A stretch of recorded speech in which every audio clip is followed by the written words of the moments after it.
안녕하세요. 제콩입니다. 오늘은 싼 주식을 고르는 기준에 대해서 얘기를 해볼게요. 부재로 친구가 현대차 투자를 실패한 사례에 대해서도 같이 한번 얘기를 해보도록 하겠습니다. 구독, 좋아요는 더 좋은 컨텐츠를 만드는 데 힘이 됩니다.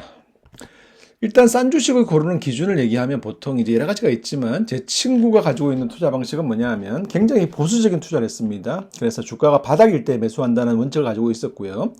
특히나 이제 주가가 바닥이라는 것을 판단하기 위해서 PBR이 역사적 저점일 때 매수하는 전략을 썼습니다. 굉장히 보수적이고 괜찮은 전략이었어요. 다만 이제 이 친구는 이렇게 투자를 했는데 현대차를 투자했습니다. 당시 어떻게 됐는가 하면 2016년도에 현대차의 주가이고 주가에 올라오는 PBR 밴드인데요. 역사적 저점이 당시에 0.4배였어요. 0.4배인 시점에 13만 원을 주고 현대차를 과감하게 매수하게 됩니다. 그리고 이제 현대차 투자에 대한 결과를 보면 18년 말에 PBR이 0.3배까지 떨어지면서 주가는 10만 원이 됐고 이 시점에 2년 반 동안 투자한 투자 손실을 마이너스 30%로 투자를 종료하게 됩니다. 결과적으로 이렇게 이 친구는 낮은 PBR을 보고 투자했습니다만은 결국은 투자를 실패하게 된 것이죠. 그 이유에 대해서 한번 살펴보겠습니다. 자, 현대차 투자를 다시 한번 돌아보면 2018년 3분기에 매도하게 되는데 그 이후에 이제 현대차의 주가를 보면 코로나 시기에 굉장히 큰 폭으로 하락한 것을 제외하고 보면 오히려 2020년부터 주가는 굉장히 큰 폭으로 상승하는 모습을 보입니다. 자, 조금 더 자세히 보기 위해서 현대차의 PER 밴드를 한번 그려보겠습니다. PER 밴드를 그려보면 친구가 매수했던 2016년도는 이 시점이고요.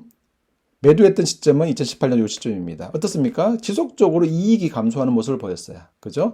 그러니까 이 친구는 굉장히 낮은 PBR, 저 PBR이라고 하는 관점에서는 좋은 투자를 했습니다만은 이익이 계속 급감하는 시점이었고요. 오히려 이익에 대한 개선은 2020년부터 큰 폭으로 이익이 이제 증가하게 되는 것이죠. 이에 따라서 주가가 이제 반등하는 모습을 보였다라고 볼 수 있는 것이고요. 요때 2020년도에 그 3분기에 세타인진 리콜을 2조 1000억 정도 반영을 했거든요. 그러니까 요걸 무시하고 보면 사실은 이익은 이렇게 꾸준히 이렇게 올라가는 모습을 보였다. 정리하면 이런 얘기입니다. 이익이 증가하지 않는데 주가가 낮다는 이유만으로 투자를 하게 되면 이렇게 실패할 수 있는 개연성이 있다. 이런 사례를 말씀드리는 겁니다. 자, 그래서 이제 좀 오늘 하고 싶은 얘기는 PBR과 PER 개념을 제대로 이해할 필요가 있는 것이고요.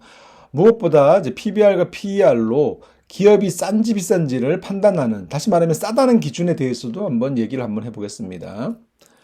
자, 보통 우리가 얘기할 때 시장에서 바라보는 기업 가치라는 것은 상장사 기준으로 하면 바로 우리가 시가총액이 됩니다. 시가총액이 어떤 기업은 뭐 1조이고 어떤 기업은 시가총액이 2조가 되는데 다만 이제 이게 문제는 뭐냐 하면 이 시총이 실질적으로 싼지, 비싼지, 싼지, 적절한지 판단을 해야 되잖아요. 이러한 판단 기준을 갖는 것이 굉장히 중요한데요. 자, 그러면 시장에서 바라보는 기업 가치가 있을 것이고 또 기업이 만들어내는 가치가 있을 거예요. 그래서 그 대표적인 것이 순자산, 다시 말하면 자본 총계, 또 하나는 이제 순이익이 되는 것이거든요. 그래서 이렇게 순자산과 순이익을 시총과 비교하면 이 기업이 싼지 비싼지를 우리가 판단할 수 있겠다는 것이죠. 다시 말하면 기업이 만들어내는 순자산과 순이익이라는 가치를 시장의 가치와 비교하면 이 기업이 현재 비싼지 싼지를 판단할 수 있겠다. 이렇게 해서 우리가 접근하는 겁니다. 그래서 첫 번째는 시가총액과 순자산을 비교할 수가 있고요. 또 하나는 시가총액을 순이익과 비교할 수가 있는 거예요. 그래서 시가총액을 순자산하고 비교하면 PBR이라고 부르는데 이 PBR이라는 것은 뭐냐면 Price to Book Ratio라고 해서 Price라는 것은 시총을 얘기하는 것이고 이 Book이라고 하는 것은 순자산을 얘기하는 것이고요. Ratio, 비율을 이제 보는 겁니다. 이게 이제 줄여서 PBR이라고 하는 것이고요. 시총과 순이익을 비교하게 되면 얘는 이제 PER이라고 해서 Price, 시가총액과 Earning, 순이익을 비교하는 비율입니다. 이게 이제 PER이라고 보는 것이다. 정리하면 기업이 만들어내는 가치를 비교하기 위해서 기업이 만들어내는 가치는 시총이고 이걸 비교하기 위해서 기업이 만들어내는 가치, 순자산과 비교하게 되면 PBR이고요. 순이익과 비교하면 PER 이렇게 해보시면 된다는 겁니다.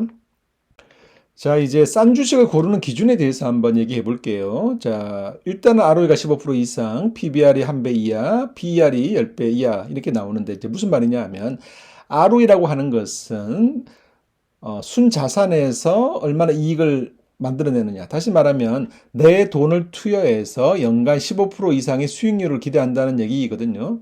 일정 수준, 높은 수준의 수익률이라고 볼 수가 있는 것이고요. PBR이 한 배 이하라는 얘기는 뭐냐 하면 기업의 가치 대비해서 보유한 그 기업의 순자산 가치가 더 높다는 얘기잖아요. 그만큼 저평가되어 있다는 얘기입니다.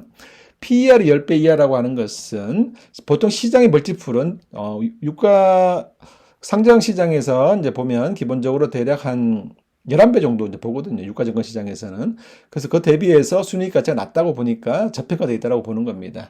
그래서 다시 말하면 ROE는 높고 PBR과 PER은 낮은 이런 수준이라고 하면 다시 말하면 꾸준히 이익을 내는데 저평가다라고 우리가 판단할 수 있는 겁니다. 이 기준만 우리가 지키더라도 기업을 싸게 살 수가 있는 건데요.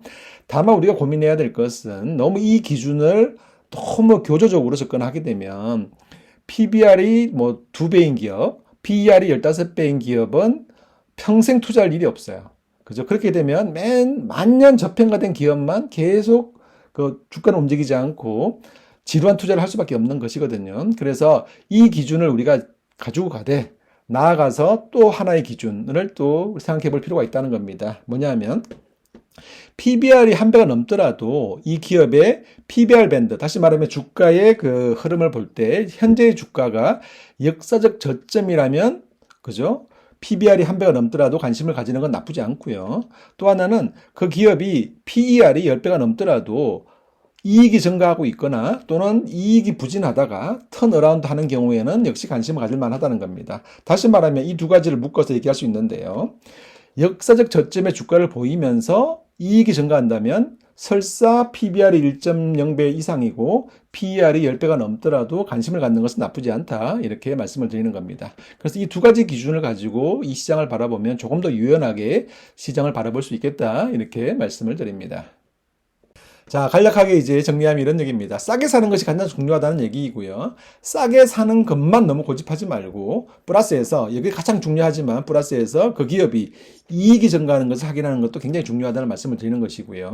그리고 나아가서 이러한 원칙 1과 2를 잊지 않는 것 여기에 대해서 말씀을 드립니다.